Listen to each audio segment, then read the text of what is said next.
Before the creation of the Federal Reserve, the United States didn't have a central bank. There was no single institution controlling the money supply, no lender of last resort, and no coordinated way to stabilize the economy. During the 1800s, the American banking system was a ticking time bomb. Banks across the country printed their own money. They loaned out more funds than they actually held, a risky practice known as fractional reserve banking taken to the extreme. And whenever the economy slowed, or whenever rumors spread that a bank might be unstable, people rushed to withdraw their deposits. This caused a chain reaction.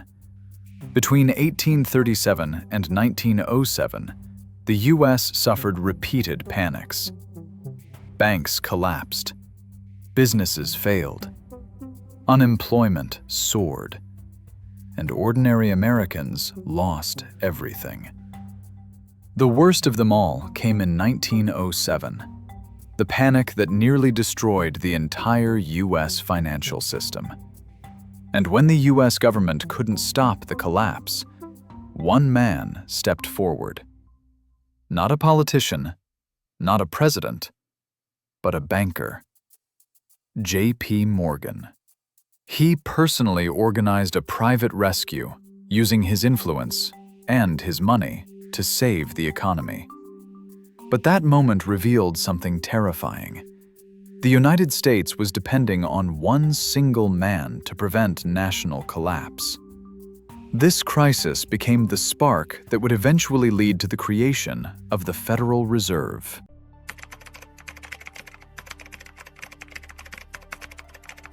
Three years after the panic of 1907, a secret meeting took place on Jekyll Island, a quiet, secluded getaway owned by America's wealthiest families.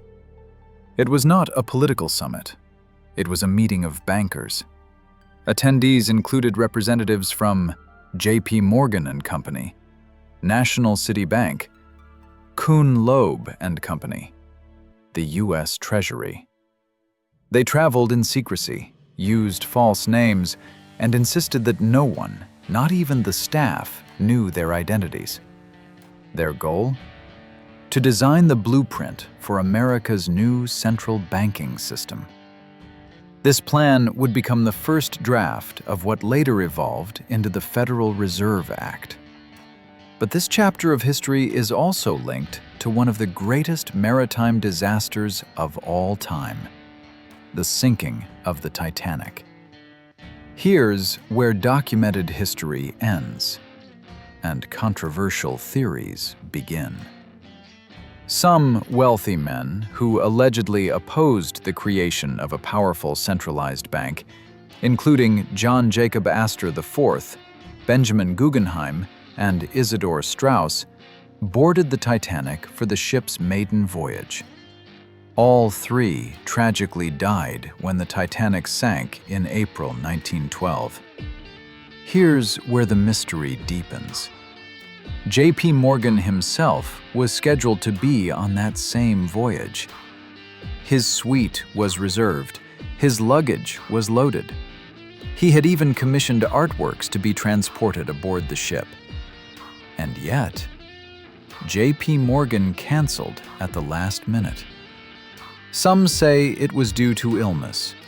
Others say he extended a stay with his mistress in France. But the timing of his cancellation has fueled more than a century of speculation. The theory goes like this. Opponents of the Federal Reserve died on the Titanic, while its most influential supporter, JPMorgan, lived. There is no historical proof that the Titanic tragedy was anything more than a terrible accident. But the coincidence remains one of the most debated mysteries in financial history.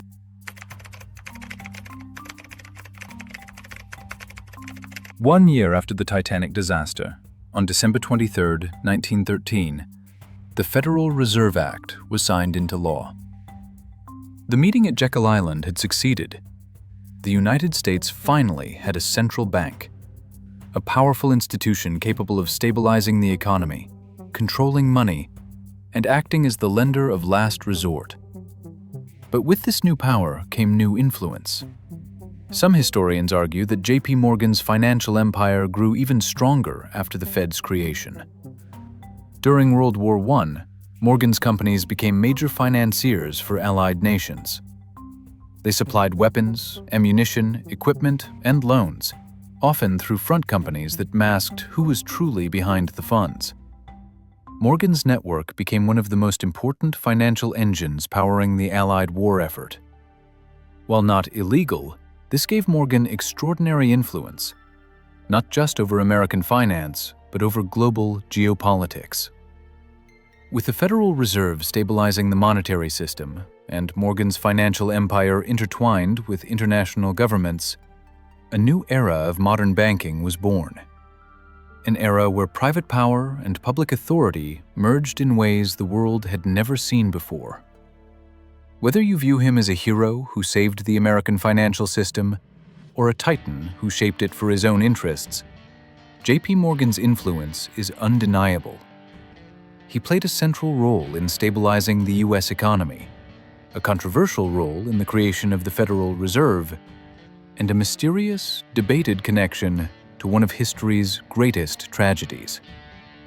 But one thing is certain: the world we live in today, its financial systems, its wars, its governments, still carries the fingerprints of JPMorgan.